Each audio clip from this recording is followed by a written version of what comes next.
감정은 똥과 같습니다. 우리는 매일 다양한 자극과 만나고 그 결과 감정이 발생합니다. 발생한 감정은 똥과 같이 몸 밖으로 꺼내줘야 합니다. 그렇지 않는다면 똥독에 올라 고통을 겪게 되고 죽을 수도 있습니다. 감정의 경우 똥독은 주의 집중력 감소, 기억력 감소, 지각의 왜곡, 신체 증상, 불면 등이 됩니다. 이로 인해서 살아가는 게 고통스럽고 삶이 힘겨워져서 죽음을 선택할 수도 있습니다. 책 읽는 다락방의 제이입니다. 예기치 않은 사고로 몸에 부상을 입게 되면 크든 작든 상처가 생깁니다. 그리고 상처가 아물면서 흉터가 생기기도 하죠. 부위와 크기에 따라 보기에 안 좋을 수는 있지만 이 흉터로 다시 통증을 겪게 되진 않습니다. 문제는 마음의 상처입니다. 이 마음의 상처는 대부분 인간관계 안에서 받게 되는데요. 내가 조심한다고 안 받을 수 있는 것도 아니고 또 한 번 받은 상처는 잘 아물지도 않죠. 시도 때도 없이 날아오는 이 상처의 화살을 피할 수 있는 방법은 없을까요? 또 이미 받은 상처는 어떻게 해야 할까요? 오늘은 상처로 가득한 이 세상에서 나를 온전히 지킬 수 있는 마음가짐에 대해 같이 생각해 볼까 합니다. 오늘 소개드릴 책은 나를 잃어가면서 지켜야 할 관계는 없다인데요. 이 책을 쓴 이지영 교수는 서울대학교에서 상담심리학과 임상심리학 전공으로 석박사학위를 받았고 현재 서울디지털대학교 상담심리학부에서 학생들을 가르치고 있습니다. 또한 정서조절 코칭센터와 연구소를 운영하고 있다고 합니다. 상대방이 상처를 준 의도를 안다면 차라리 문제 해결이 쉬울 겁니다. 문제는 무심코 던진 돌이죠. 이 돌에 내가 개구리 신세가 되기도 하지만 무심히 던진 나의 돌로 상대가 상처를 받는 경우도 많은 것 같습니다. 저자는 이 책에서 상처란 무엇이고 상처를 치유한다는 것은 무엇인지 그리고 어떻게 상처를 치유할 수 있는지 구체적인 방법을 제시하고 있는데요. 오늘은 이 상처에 대한 키워드를 중심으로 주요 부분을 골라서 소개해드리겠습니다.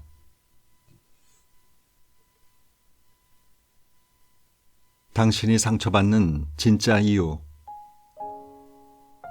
나는 분명히 상처를 준 적이 없는데 어떤 사람은 나에게 상처를 받았다고 합니다. 그럴 때면 당황스럽고 상처를 줬다는 것을 인정하기가 쉽지 않습니다. 이렇게 흔히 상처를 줬다, 상처를 받았다고 말하는데 도대체 상처가 무엇일까요? 상처를 받았다고 말할 수 있는 그 핵심은 무엇일까요? 상처에 대해서 본격적으로 이야기하기 전에 먼저 상처의 본질이 무엇인지 정확히 짚고 넘어갈 필요가 있습니다. 그러기 위해선 우선 우리가 어떤 상황에서 상처를 받는지 생각해 볼 필요가 있습니다. 나 자신에 대한 믿음을 위협한다. 태영 씨는 얼마 전에 친구로부터 상처를 받았습니다. 당연히 도와줄 거라 생각했던 친구가 요청을 아주 쉽게 거절하는 거예요. 전혀 예상하지 못해서 더욱 상처가 됐던 것 같아요. 태영 씨는 친구가 그 정도의 부탁은 당연히 들어줄 것이라고 생각했습니다. 그러나 돌아온 것은 거절이었고 그 순간 이 친구에게 나는 그 정도밖에 안 되는구나 하는 생각이 들어 마음이 상했습니다. 승민 씨는 얼마 전 동창 모임에서 왁자지껄 이야기하다가 갑작스러운 화제에 마음이 상했습니다. 친구인 동해 씨가 그 자리에는 나오지 않았던 키가 작은 친구 한 명에 대해 뒷담화를 하면서 그의 작은 키를 웃음거리로 만들었습니다. 친구들은 함께 웃었지만 승민 씨는 그럴 수 없었습니다. 그 또한 키가 작은 편이라 늘 다른 사람들이 자신의 키를 어떻게 생각하는지 의식하고 있었기 때문입니다. 나도 키가 작은데 내가 있는 자리에서 그 친구를 웃음거리로 만들다니. 모두 나한테도 그렇게 무시하는 마음을 갖고 있는 거 아니야? 라는 생각이 들어 상처를 받았고 위축이 됐습니다. 대학생 가인 씨는 요새 후배 수영 씨가 자꾸 마음에 걸리고 의식이 됩니다. 후배 수영이는 제 동기들한테는 밥을 사달라고 하는데 저에게는 그런 얘기를 절대 안 해요. 제가 정말 별로여서 그런 걸까요? 내가 별 볼 일 없는 선배라 나를 무시한다는 생각이 들어서 수영이의 그런 행동이 상처가 돼요. 태영 씨, 승민 씨, 그리고 가인 씨의 공통점은 무엇일까요? 바로 상대방의 말과 행동을 자기 자신과 연결지어서 부정적으로 해석하고 있다는 것입니다. 태영 씨는 친구의 거절을 상대가 자신을 가깝게 여기지 않은 탓이라 생각했습니다. 친구에게 다른 사정이 있을 수 있고 가치관이 다를 수도 있는데 말입니다. 승민 씨 또한 동해 씨와 친구들의 행동을 보고 그들이 자신의 키에 대해서도 무시하고 있을 거라고 판단했습니다. 실제로 동해 씨와 친구들은 승민 씨의 키에 대해서는 별로 의식하지 않고 있을 수 있는데 말이죠. 가인 씨도 후배 수영 씨가 밥을 먹자고 제안하지 않는 것에 대해 수영 씨가 자신을 별로라고 생각해서 그렇다고 그 이유를 돌립니다.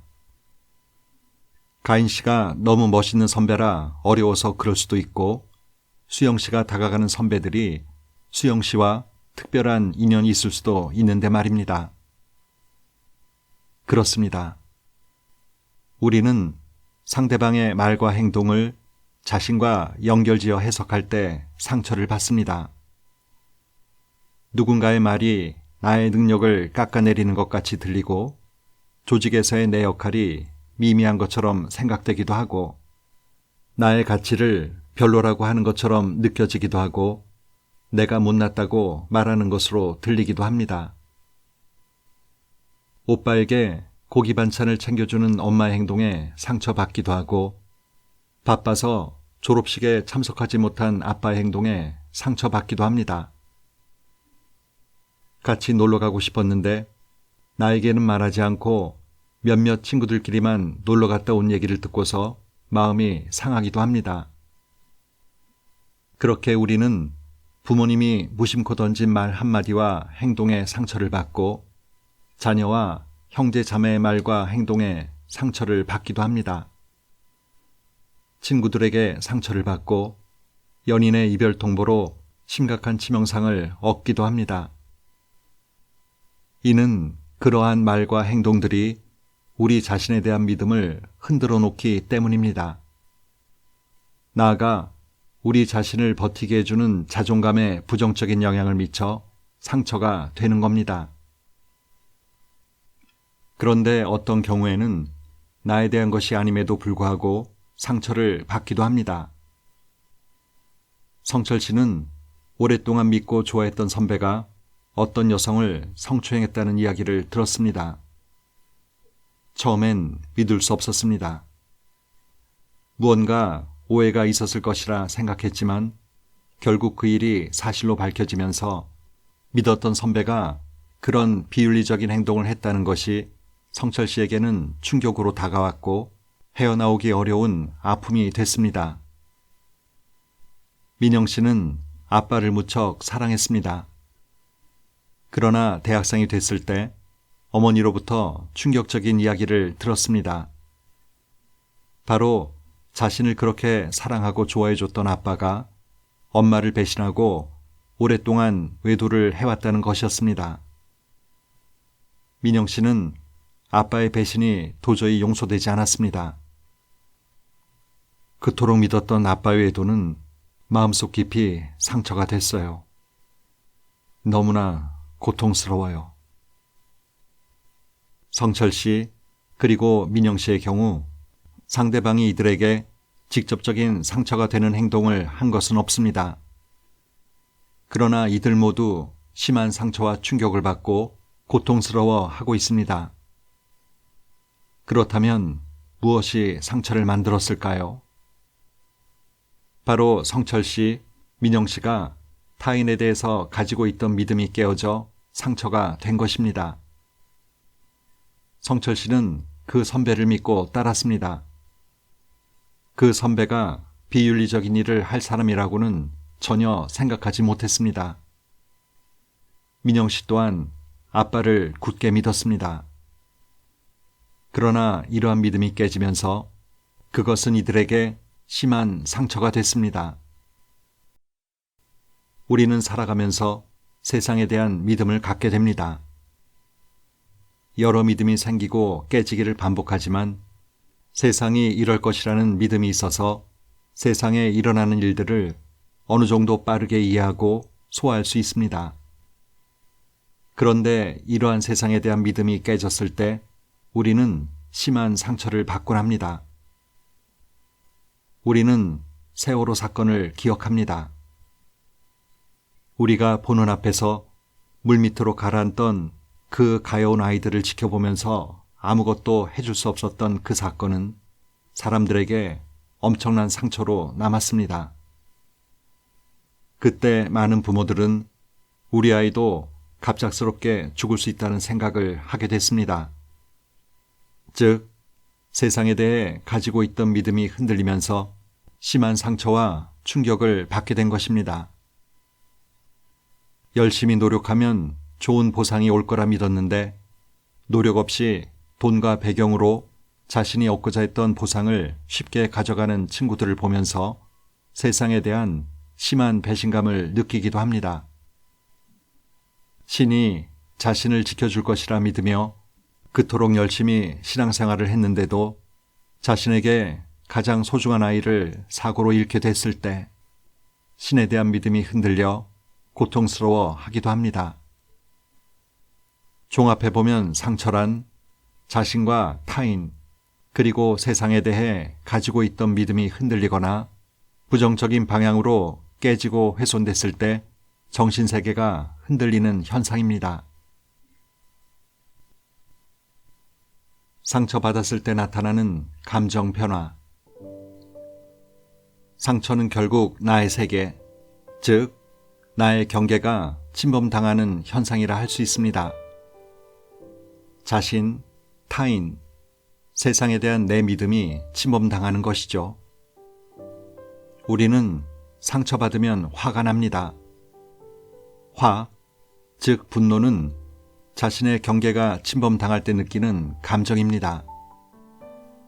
우리는 모두 자신만의 경계가 있습니다.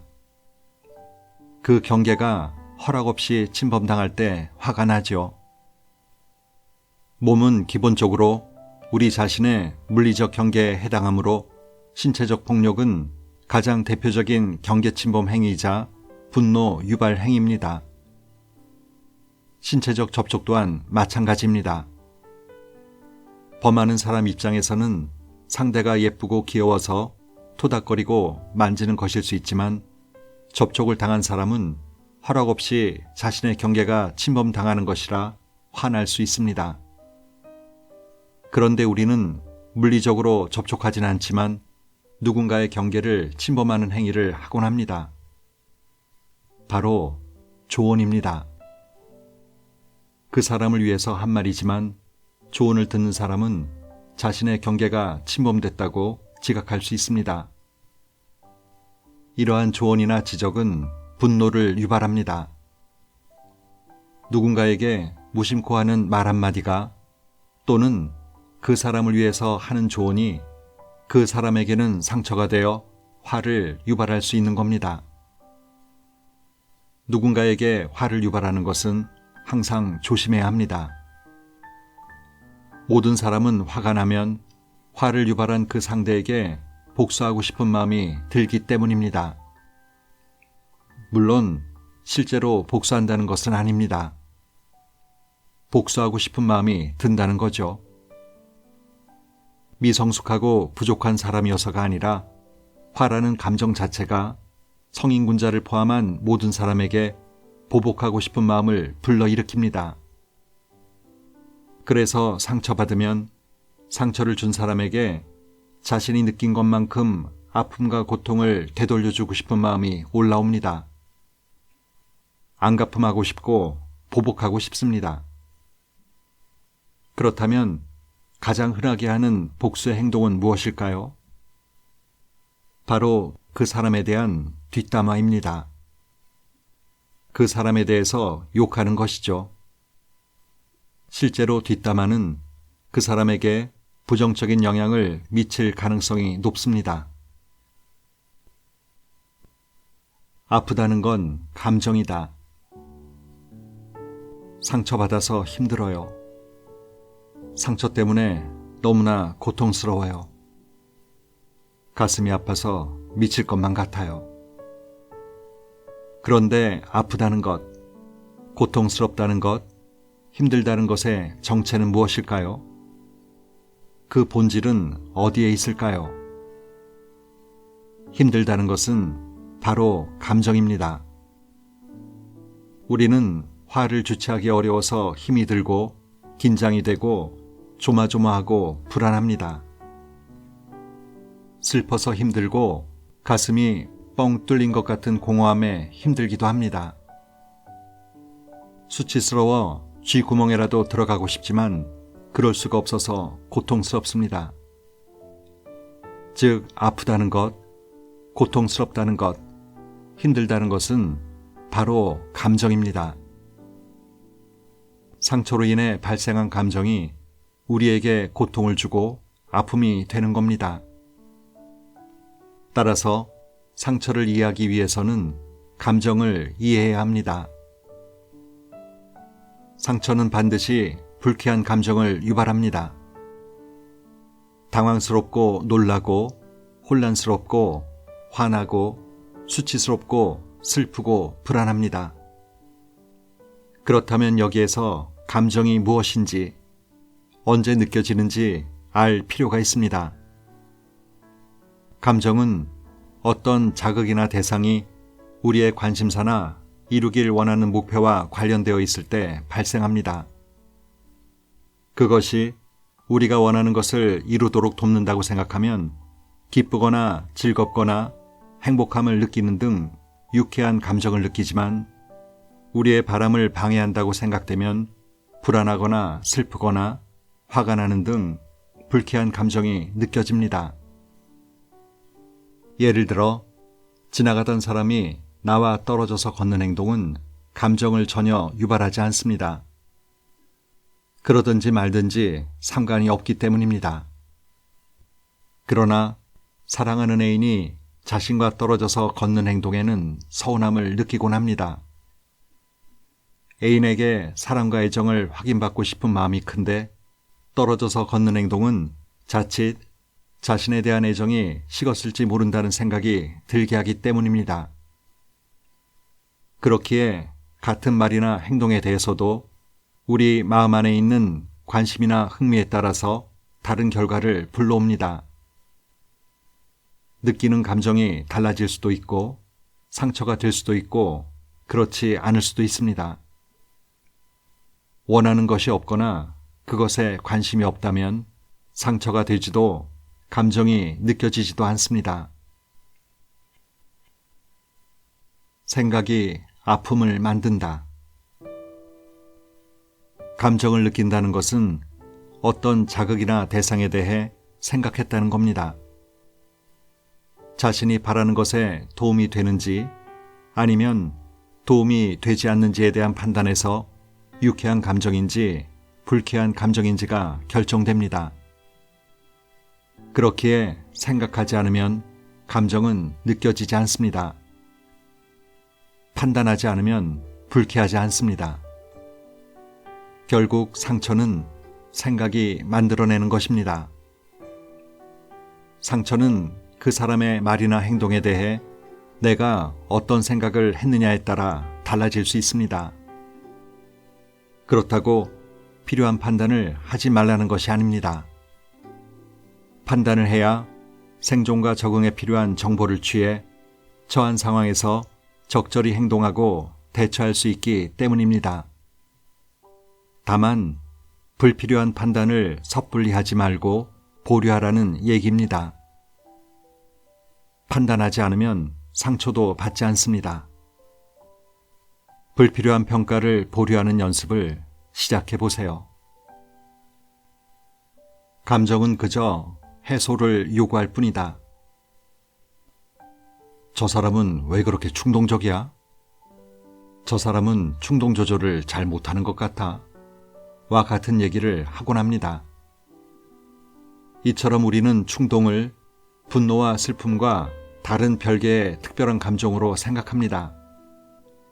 그런데 사실 충동은 별개의 특정한 감정이 아닙니다. 그저 과거에 상처받아서 아팠던 분노, 슬픔, 불안, 공포 등과 같은 감정들이 내면에 쌓여서 계속 나가겠다고 충동질을 하는 것입니다. 내면에 쌓여있는 아픔들이 밖으로 나가겠다고 하는 거죠. 그저 참는 방법밖에 없다고 상처받은 아픔들을 꾹 참고 누르는 사람들이 많습니다. 하지만 살아보면 알게 됩니다. 참으면 사라지리라 생각했던 그 감정이 다시 생생하게 올라오는 순간들이 있다는 것을요. 다 지난 일이라 생각했던 아픔들이 지난 일이 아니라는 것을 깨닫는 순간들이 있습니다. 내면에 쌓여버린 감정들을 안전하게 밖으로 꺼내주지 않으면 충동질은 계속됩니다. 충동적이라고 여겨지는 사람이 늘 충동적인 상태에 있는 것은 아닙니다. 안에 쌓여있는 아픔과 감정들이 밖으로 안전하게 꺼내어지면 더 이상 올라올 곳이 없어서 차분해지기도 합니다. 감정은 그냥 사라지지 않는다. 마음이 아플 때 감정이 주는 정보를 취해서 처한 상황에서 적절히 대처하고 상황을 해결했지만 여전히 마음에서 우라가 치민 적이 있지 않나요? 이미 지나버린 일인데 계속 마음이 답답하고 불편한 적이 있지 않나요? 일도 잘 해결됐는데 왜 끝이 아닐까요? 한번 발생한 감정은 결코 그냥은 사라지지 않기 때문입니다. 문제를 해결했다고 이미 발생해버린 감정이 없어지는 건 아닙니다. 그렇다면 감정에 무엇을 해줘야 사라질까요? 상처받은 아픔은 우리에게 무엇을 원할까요? 우리는 아픔에, 그 감정에 어떻게 대처해야 할까요? 상대가 힘들다고, 불안하다고, 슬프다고, 고통스럽다고, 화가 난다고 얘기할 때 우리는 어떻게 해결해 줘야 할지 고민하고 방법을 찾습니다. 상대는 감정을 얘기하지만 우리는 가슴으로 듣지 못하고 머리로 듣습니다. 이걸 어떻게 해결해 주지? 어떻게 말하면 만족할까? 어떻게 조언해 주지? 이런 걸 생각하죠. 그런데 감정은 결코 해결을 요구하지 않습니다. 이미 발생한 감정은 오직 느끼고 표현되어 사라지기를 원할 뿐입니다. 감정은 자극에 반응해서 발생하고 느끼고 충분히 표현되면 사라집니다. 또 자극에 반응해서 발생하고 느끼고 표현하면 사라지면서 왔다가 가는 것입니다. 전래동화 임금님 기는 당나귀 기의 이야기 속 이발사는 답답한 마음에 시름시름 앓다가 죽을 것 같아 해소할 방법을 찾습니다. 아무도 듣지 못할 거라고 생각하고 깊은 대나무 숲에 구덩이를 파고는 거기에 외쳤습니다. 임금님 귀는 당나귀 귀라고요. 그러고 나니 이발사는 살 것 같았습니다. 속이 시원하고 다 나은 것만 같았지요. 그렇습니다. 화가 났을 땐 그 화를 느끼고 표현하면 사라지고 슬플 땐 그 슬픔을 느끼고 표현하면 사라집니다. 상처받은 아픔 또한 그 아픔의 감정을 그저 느끼고 표현하면 사라지는 것입니다. 그러니 자신이든 다른 사람이든 상처로 힘들어하고 있다면 그 감정을 그대로 느끼고 표현할 수 있도록 도와주세요. 관계를 위협하는 감정, 시기심. 질투나 시기심은 부러움과는 어떻게 다를까요? 질투나 시기심, 그리고 부러움은 모두 자신보다 잘나거나 뛰어난 사람을 대할 때 느끼는 감정입니다. 그러나 질투나 시기심은 부러움과는 달리 그 감정을 느끼는 대상에게 해를 입히고자 하는 동기를 갖습니다. 해를 입히거나 가진 것을 빼앗음으로써 자신보다 우월한 점을 없애거나 깎아내리려 한다는 것이죠. 부러움과 비슷하면서도 이 점에서는 굉장히 다르고 위험하기까지 한 감정입니다. 반면 부러움은 그대로 인정하는 마음입니다. 그 사람에 대해 참 잘났다, 부럽다라고 인정하고 나아가 칭찬을 할 수도 있습니다. 잘 되기를 바랄 수도 있죠. 그렇다면 어떤 사람에게 질투나 시기심을 느끼고 어떤 사람에게 부러움을 느낄까요? 질투나 시기심은 소위 만만하게 느껴지는 사람, 어느 정도 자신과 비교될 수 있는 대상에게 갖는 감정입니다. 자신과 어느 정도 비슷한 사람에게 느껴지죠. 예를 들면 성적에 관해서는 등수가 비슷한 친구에게 질투를 느낍니다. 반면 부러움은 비교될 수 없는 대상에게 갖는 감정입니다. 성적에 있어서 매번 전교 1등을 하는 친구에게는 질투가 아니라 부러움을 느끼죠. 미모에 있어서 도저히 따라갈 수 없는 김태희와 전지현에게 질투를 느끼기는 어렵습니다. 그저 아, 부럽다 라는 마음이 들 뿐이죠.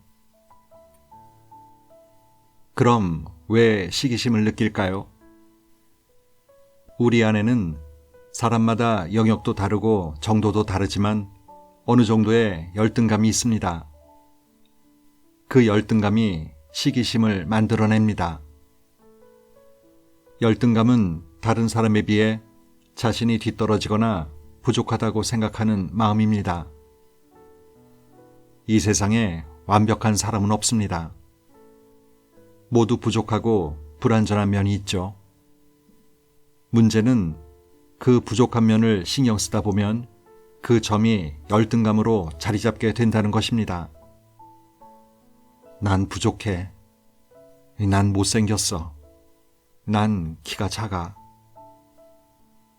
사람은 열등감이 생기면 다양한 방식을 통해 열등감이 느껴지는 상황을 바꾸려 합니다. 열등감이 느껴지는 상태는 고통스럽고 싫으니까요. 그래서 말을 더듬던 사람이 말을 더듬지 않기 위해 노력하다가 위대한 웅변가가 되기도 하고, 체력이 약했던 선수가 체력을 다지려고 수영을 시작했다가 세계적인 수영 선수가 되기도 합니다. 박태환 선수가 대표적인 예죠. 이처럼 사람들은 열등감을 긍정적으로 승화시키기도 하지만 어떤 사람들은 자신을 비하하거나 남을 괴롭히는 등 좋지 않은 방향으로 빠지기도 합니다. 이 두 가지 길의 차이는 열등감을 대하는 태도에 달려 있습니다. 즉, 열등감 자체가 문제가 아니라 열등감을 느낄 때 취하는 태도가 중요한 겁니다. 어떤 사람은 자신의 부족한 부분만 계속 탓합니다. 나는 잘하는 게 없어. 나는 이것밖에 안 돼. 이런 사람을 대하면 처음에는 안타깝지만 옆에서 계속 이렇게 자신을 비하하는 부정적 태도에 불편한 감정을 느끼게 됩니다. 또 이 사람에게 조언을 해주고 싶어도 아무리 좋은 이야기를 하고 격려를 해도 달라지지 않는 태도에 무력해집니다. 어떤 사람은 다른 사람들보다 우월해 보이려고 남을 업신여기거나 자신의 잘난 부분을 과시하기도 합니다. 남을 이용해서 자신을 돋보이게 하고 자기가 잘났다는 것을 증명해 보이려 합니다.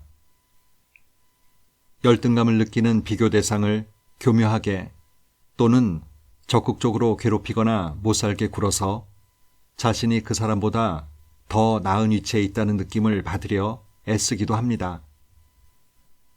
주변에서 무슨 말만 하면 비꼬아서 얘기하는 사람들이 있죠. 그 사람의 마음 안에는 이러한 열등감과 시기심이 꿈틀거리며 영향을 미치고 있을지 모릅니다. 우리는 모두 부족하고 불완전합니다. 그것을 있는 그대로 수용하십시오. 자신이 잘하는 게 무엇인지 발견하고 더 나아지려고 노력하는 자세가 필요합니다. 여기서 중요한 것이 바로 비교입니다. 쉽게 기분이 나빠지고 불행해지는 방법은 간단합니다.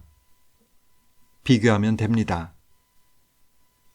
남과 나를 비교하고 과거의 나와 지금의 나를 비교하고 그 무엇인가에 자신을 비교하는 것은 스스로를 불쾌하고 불행하게 만들죠. 또한 다른 사람과의 비교는 그 사람과의 인간관계를 위험에 빠지게 합니다. 상대 입장에서는 누군가가 자신과 비교를 하면 불편하고 안전하지 않다는 생각이 듭니다. 나에게 시기심과 질투를 느끼는 거 아닐까? 그래서 나에게 부정적인 동기를 갖는 거 아니야? 라는 다소 불편한 생각이 들 수도 있죠. 여러분이 지금은 그 사람과 경쟁하고 있는 것 같지만 끝까지 같은 길에서 달리는 사람은 아무도 없습니다. 누구나 자신만의 삶을 살 뿐입니다. 자신만의 길을 갈 뿐이죠. 그러니 다른 사람과 비교하는 것은 어리석은 일입니다. 불쾌한 감정을 만들어내고 곁에 있던 친구나 동료를 잃게 만들죠. 그러니 더 이상 비교하지 마세요. 비교하는 순간 불행이 시작됩니다. 나와의 관계를 먼저 바꿔라. 상처를 줬던 상대방에 대한 분노나 아픔을 작업해서 떠나보냈지만 여전히 상처에 무능력하고 무기력했던 나에 대한 원망과 분노가 존재합니다.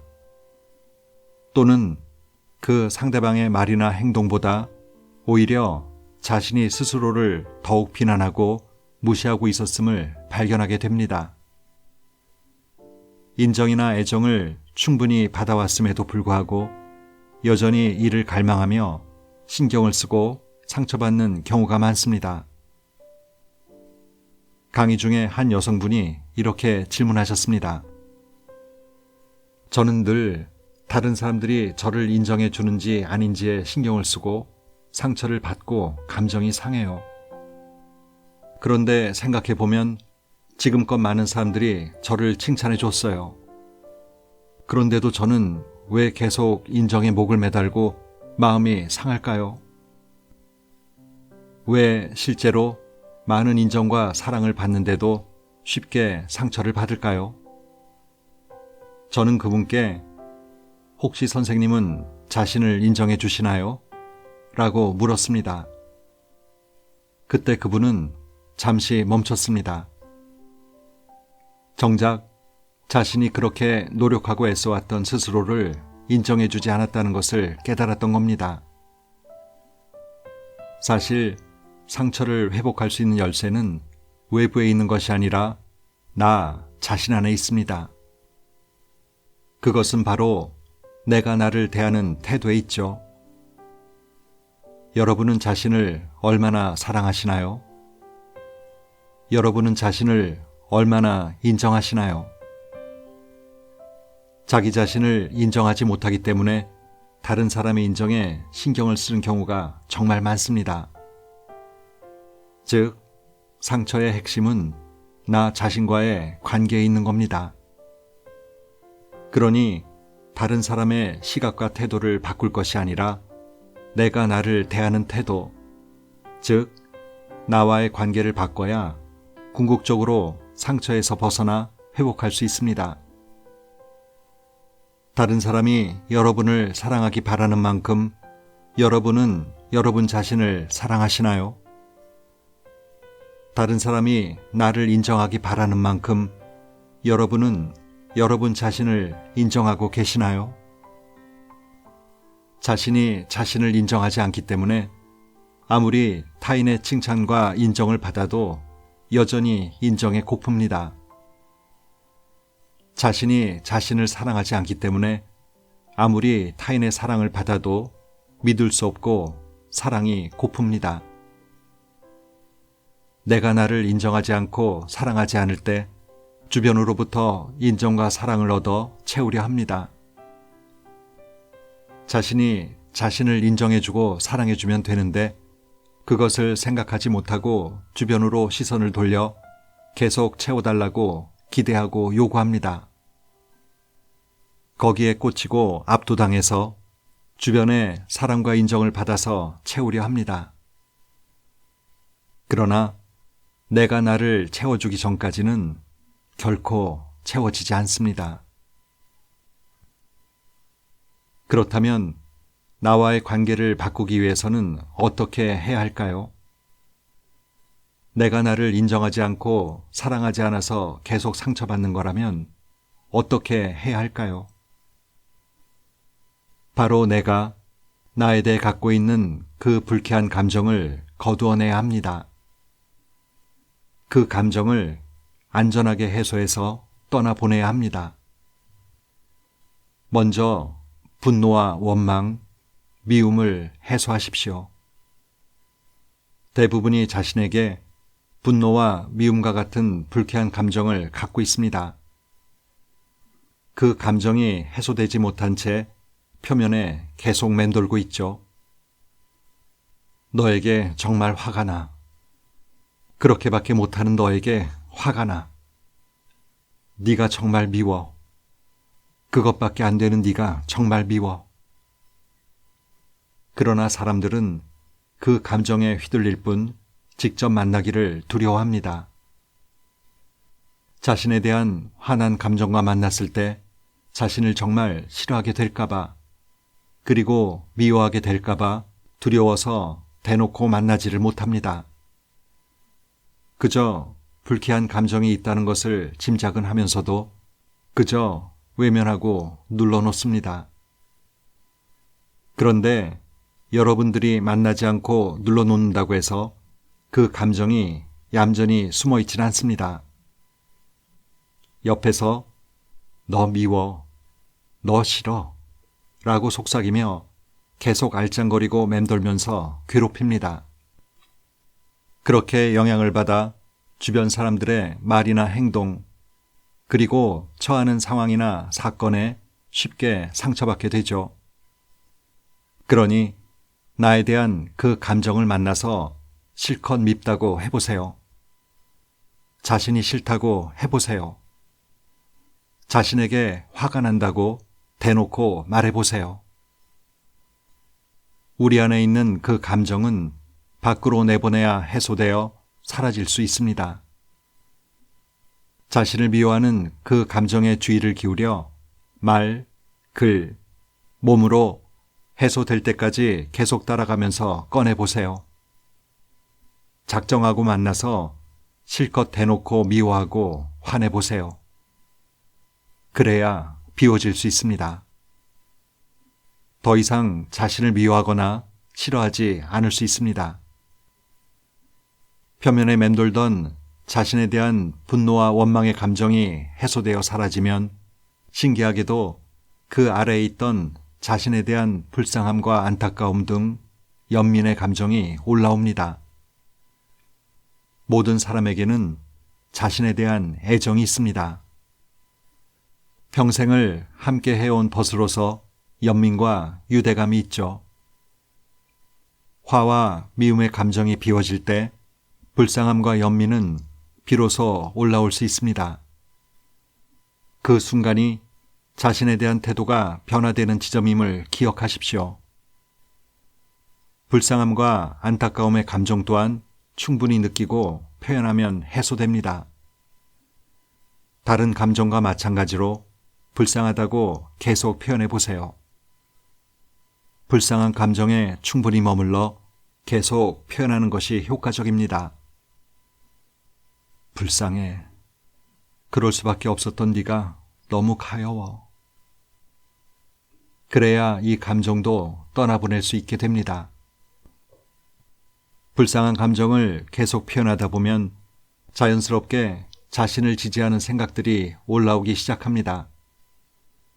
전에는 너는 부족해. 네가 잘못했어. 너는 그것밖에 안 돼. 와 같이 화나고 비난하는 마음만 가득했다면 그것이 비워지면서 불쌍한 마음이 올라오고 자신을 지지해주고 싶은 생각도 함께 떠오릅니다. 괜찮아. 이 모습 그대로 괜찮아. 정말 애썼어. 그동안 정말 열심히 살았어. 이제 위축되지 마. 기죽지 마. 내가 지켜줄게.